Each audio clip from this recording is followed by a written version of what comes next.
Esto es lo mejor del año. Esto es 2020, el año tocayo. Alejandro Franco en Ciudad de México, Alejandro Marín en Bogotá. Estamos haciendo un repaso contundente por todo lo que hemos tenido que vivir como radialistas y como personas en este extraño y fascinante 2020 que va llegando a su fin. Ya pasamos por todo lo que comenzó esta conversación, la COVID-19, la contingencia, la nueva normalidad, la industria del entretenimiento, el mundo sociopolítico, Black Lives Matter, Oriente Medio, y la manera como todas esas coyunturas y todos esos temas fueron definiendo nuestra manera de hacer radio en diferentes lugares del mundo, pero conversando de maneras muy similares y acercándonos hacia la sensibilidad y a la cultura pop y a nuestras audiencias de maneras muy especiales. Tocayo, y yo creo que hay que hablar de cine, hay que hablar de televisión, porque si bien la revista Newsweek a comienzos del siglo XXI había determinado que la televisión iba a ser el medio de comunicación más importante del mundo, no pensábamos que nos fuera a suceder de esta manera, independientemente de que la tecnología a través de la cual vimos la televisión fue la internet. Pero sin duda este fue el año de las plataformas, ¿no? Sin duda, este año aprendimos que las plataformas de streaming estaban abriendo una beta totalmente nueva a la mayor producción de contenidos que se ha tenido en la historia. Mientras en algún momento dudamos del futuro de la televisión, no nos dábamos cuenta que estábamos hablando solamente del formato. La televisión en vivo, la televisión de deportes, la televisión de noticias sigue vigente y sigue siendo un vehículo viable, pero la televisión, digamos que ya dedicada a las series y a las películas, por más que siguen existiendo canales y que de hecho subieron de audiencia en este 2020, sabemos que su aterrizaje natural en el futuro serán las plataformas de streaming. Es el año de Netflix para muchos, pero también diría yo que es el año de Disney Plus, ¿no? Que dejó muy claro el poderío de haber sido la dueña del balón durante tanto tiempo en la generación de contenidos y sobre todo también de la importancia de comprar a tiempo empresas, compañías, franquicias que no se antojaba que fueran a aterrizar bien en Disney y que el futuro nos ha enseñado que estaban en el camino correcto. Sin duda alguna, Disney Plus fue el gran contendor de esta era de Netflix, por lo que dices tú, por lo del contenido puntualmente y por la manera como logra acaparar luego de una serie de adquisiciones bien poderosas y casi que monopolísticas, un catálogo importantísimo de cosas que no solamente hacen parte de nuestra infancia, sino también de la juventud y de la infancia de muchísima gente en estos momentos. Pero antes de que nos metamos de lleno en eso, Alejo, yo quiero preguntarte a ti sobre otro ítem que me pareció interesante dentro del manejo de tu programa y fue el asunto del deporte alternativo a todo lo que pasa en WFM en materia de cubrimiento de fútbol y puntualmente en el tema de Fórmula 1, que creo que es una de tus pasiones para conversar y que fue uno de esos cubrimientos completos que hiciste en estas épocas de pandemia. ¿Cómo viviste el deporte? Tú como radiodifusor, como hincha, como fanático y en particular Fórmula 1, ¿cómo fue esa experiencia? No, bueno, me hiciste esbozar una sonrisa, querido tocayo, nada más porque pusiste el tema en la mesa. Una de las cosas que pensé que no íbamos a hablar era Fórmula 1 y dije, me hubiera gustado platicar del tema al respecto con mi tocayo y estoy contento de que sí lo vayamos a poder hacer. Te digo algo, estoy feliz, estoy sumamente complacido y agradecido con los que hacen posible ese deporte que siempre es tan cuestionable, ¿no? Que si es un deporte, que si no es un deporte, que es que un tipo se sube a un vehículo y lo maneja, que eso que tiene de deportivo y cuál es el reto y etcétera. Bueno, De entrada nos dejó claro por qué es un deporte, ¿no? La competencia misma no solamente ocurre entre los pilotos, ocurre entre las escuderías, entre las diferentes marcas involucradas, y eso automáticamente lo hace uno de los deportes, por esa práctica, más interesantes y más importantes de la historia de la humanidad. Es el hombre con la tecnología, el hombre contra sí mismo, el hombre pues con la evolución del tiempo,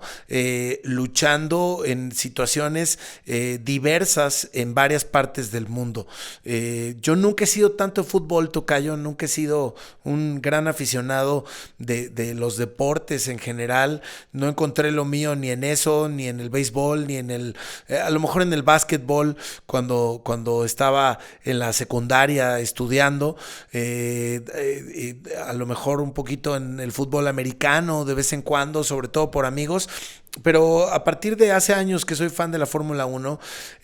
yo empecé a ser fan primero de las carreras de la IndyCar, que para muchos es la Fórmula 1 versión gringa, y después brinqué a la Fórmula 1 y ya no tuve remedio.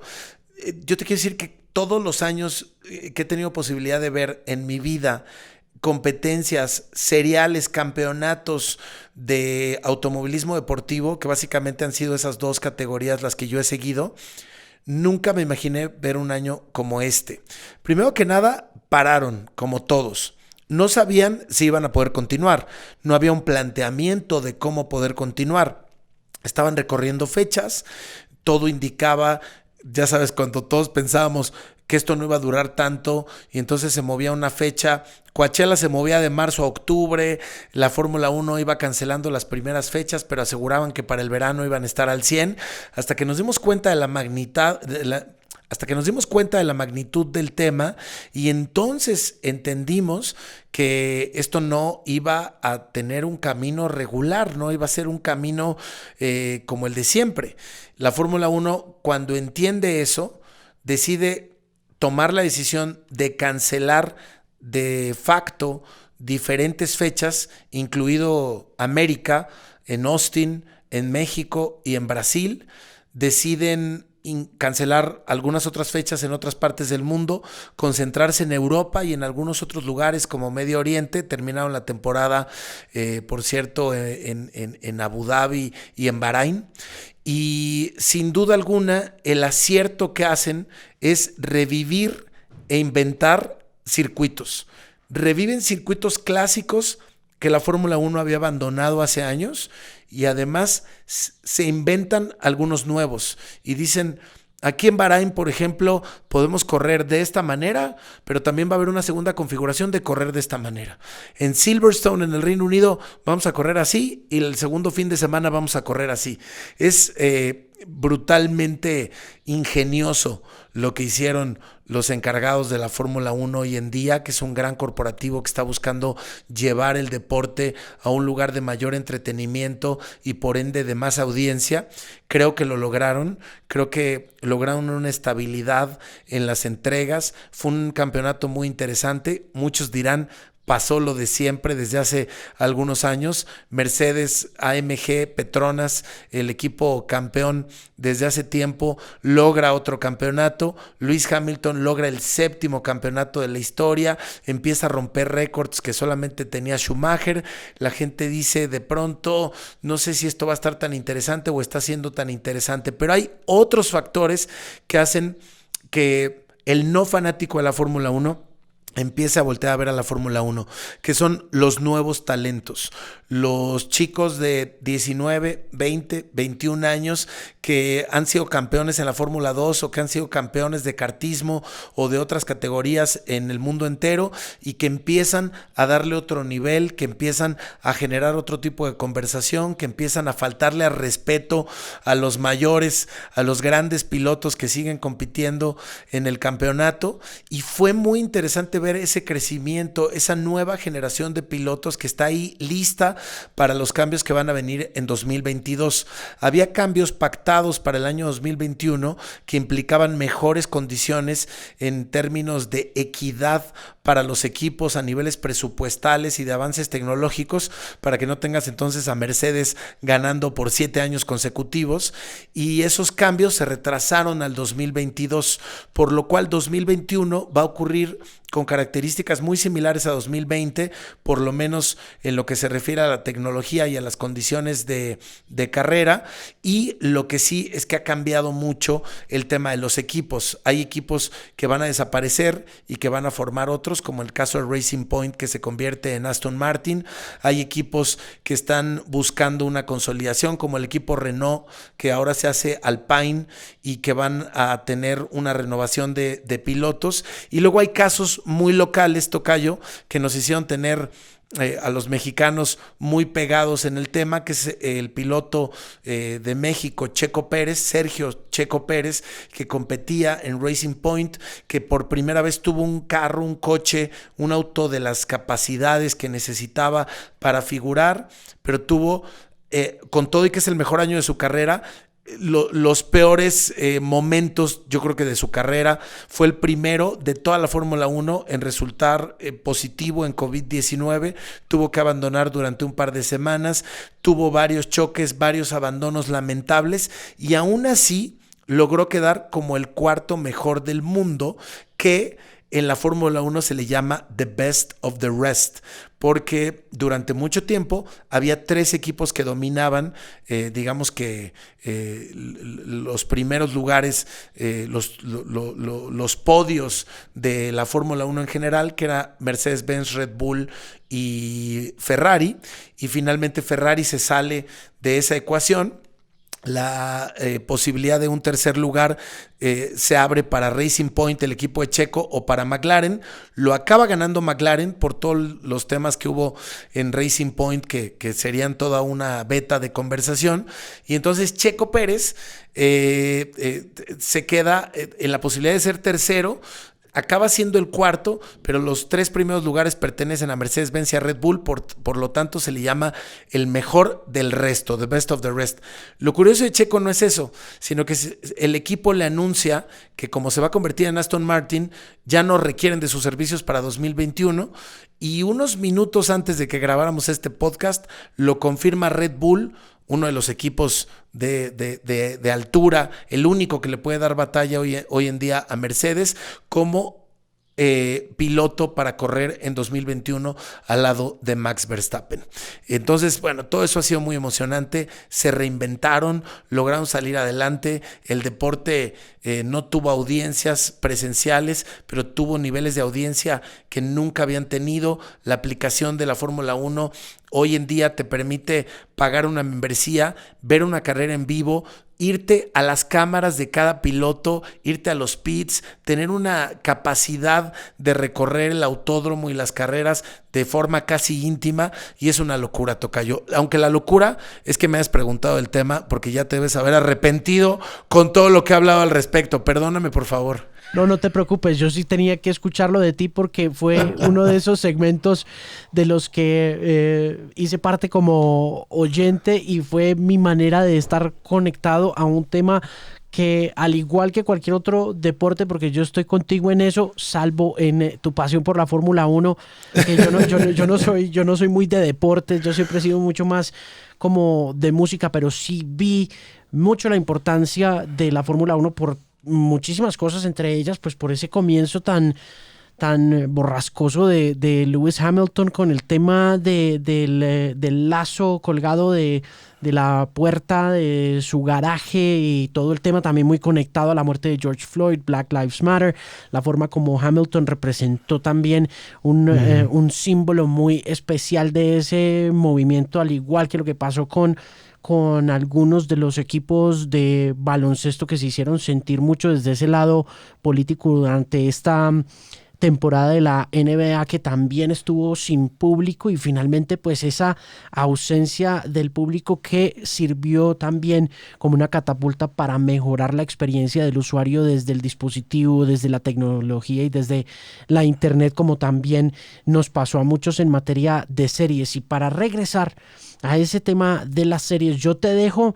rápidamente con la que yo considero que fue la experiencia televisiva más bonita de mi año 2020, y fue The Mandalorian. Si bien The Mandalorian creo que ya tenía una historia en el mercado estadounidense del streaming, porque Disney Plus aparece en nuestros territorios recientemente, creo que a mediados del mes de noviembre. No puedo dejar de expresarte mi emoción a la hora de ver una serie de televisión que conecta de manera tan familiar a diferentes generaciones, con dos mundos completamente distintos. Uno de ellos el de la ficción científica y extraordinaria y fascinante de George Lucas, y el otro esta historia de los cazarrecompensas y de las películas del oeste, todas conectadas en una realización audiovisual que yo creo que sirvió mucho para estas épocas en las que la realidad golpea tan duro, poderse transportar a épocas de niño. De manera que esa fue mi experiencia número uno de ver televisión muy cercana al corazón, y por supuesto también a toda esta tecnología. ¿Cuál fue la tuya en materia de series? No, yo te tengo que hacer segunda. No coincidimos solamente en el nombre, sino en muchos gustos. Si no existía la Fórmula 1, yo estaría contigo. No me interesaría ningún deporte en particular más que la música. Y sí, por supuesto es el año en que se va a mencionar a Gambito de Dama, esta serie de Netflix que ahora hizo que la industria de los que construyen ajedrezes en el mundo se haya disparado de manera espectacular. O vamos a recordar el complemento de The Crown, que también nos acercó de manera muy real al mundo de la realeza británica desde hace varias temporadas, pero que en esta, cuando se integra la posibilidad de contar también la historia de la princesa Diana, pues se vuelve, como era la princesa Diana, sumamente popular, y entonces todo el mundo empieza a hablar al respecto. Pienso también en varios lanzamientos interesantes que ha tenido HBO y que han tenido Prime, pero no puedo dejar de respaldar y remarcar lo que comentas de Mandalorian. No solamente es que haya una beta nueva de Star Wars, que eso ya es punto y aparte, es que Disney lo esté haciendo, pero que además contra los pronósticos lo esté haciendo también. Que Disney esté en la capacidad de poder anunciar hoy 10 u 11 títulos que vienen entre series y películas de Star Wars, y que los fans de Hueso Colorado, los del 4, 5 y 6, no los que se han unido al paso de los años, que son igual de valiosos, pero estoy hablando de los más duros de roer, ¿no? Los hardcore fans, digan que ok y qué bueno, a mí me tiene gratamente sorprendido. Me pone de buenas saber que va a haber más contenidos de esos. Me emociona ver a nuevas generaciones. Me emociona encontrarme con amigos que yo sé que no eran fans de Star Wars y que ahora me dicen, this is the way, ¿no? O sea, es realmente impresionante cómo Mandalorian, en un momento ya casi final del año, como bien lo describes, se apropia del balón, lo hace suyo, y con todo y que hubo series maravillosas, no me atrevería a poner otra en el nivel de alcance que tiene esta, por las diferentes generaciones, por la ejecución, por la franquicia que involucra, la franquicia para mí más importante, el entretenimiento y ya, ¿no? O sea, ¿qué es? Los Beatles y Star Wars, ¿no? No sé, seguramente, cualquiera dirá, pues sí, Zeppelin y Pink Floyd y todo lo demás, pero yéndonos así muy de duros, ¿no? A lo que realmente puede involucrar tantas conversaciones al mismo tiempo, son pocas cosas como Star Wars, y que lo hayan revivido de esa manera y que planeen tener los siguientes años tantos lanzamientos, me parece una de las mejores noticias para cualquiera. Sí, te juro que además de eso, para complementarte, me sentí en varias ocasiones de nuevo siendo un niño por el formato, porque es que la televisión ha evolucionado a un nivel ya tan de prestigio, ¿no? Se habla mucho de Prestige TV luego de la aparición de Sopranos, de lo que continuó con Breaking Bad, de la aparición de los circuitos independientes de televisión, de los estudios independientes de televisión que como AMC terminaron convirtiendo a Breaking Bad en un fenómeno imparable independientemente del presupuesto inicial, y cómo llevaron luego con Game of Thrones a un nivel superior la televisión, muy superior a lo que nosotros habíamos vivido en nuestra década de los 80, pero te juro que me sentía viendo episodios de Profesión Peligro, de The Fall Guy, en la década de los 80, viendo The Mandalorian y viendo cómo ese formato, esa capacidad de hacer pequeños unitarios en el que es un espectro mucho más amplio, grande, ambicioso y también,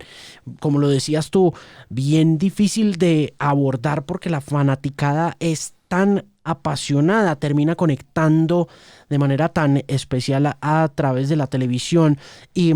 pudiendo hacer dos ejercicios al tiempo que hacía mucho rato me parece que no se podían lograr con este tipo de cosas. Uno de ellos, pues el natural binge watching, esa tendencia que tenemos a querer devorarnos rápidamente una serie desde que comienza hasta que termina y consumiéndonos todos los minutos de nuestro tiempo los fines de semana, sino también pudiendo verlos uno distanciado del otro y entendiendo una trama que, te repito, dentro de lo sencilla tuvo que haber sido muy compleja de ejecutar por lo maravilloso que quedó, de manera que sí, muy, muy apasionante lo de The Mandalorian en estas épocas de televisión y de series, y muy apasionante todo lo que pasó también con el deporte, lo que pasó con Fórmula 1, lo que alcanzaste a cubrir, lo que nos contaste a través de las ondas de radio, lo que pasó con la NBA, lo que pasó con las cuarentenas y lo que vimos